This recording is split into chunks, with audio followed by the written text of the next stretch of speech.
You end up with the reduced row echelon. That looks off. And you end up with one solution that is called an independent system. Okay.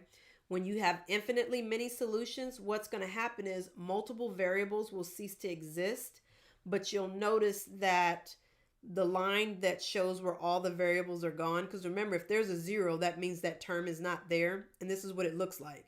You're saying 0x plus 0y plus 0z equals 0. Well, that's true because 0 times x is 0, 0 times y is 0, 0 times z is 0, so 0 equals 0.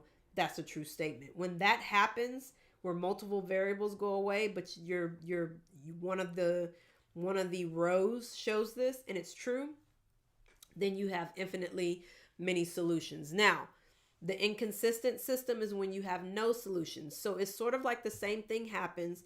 Multiple variables cease to exist, but then you notice if you have 0x plus 0y plus 0z equals 2, well, 0 can't be equal to 2. So that's false. So that's going to be like, okay, that's not true. So you would say it's an inconsistent system with no solution.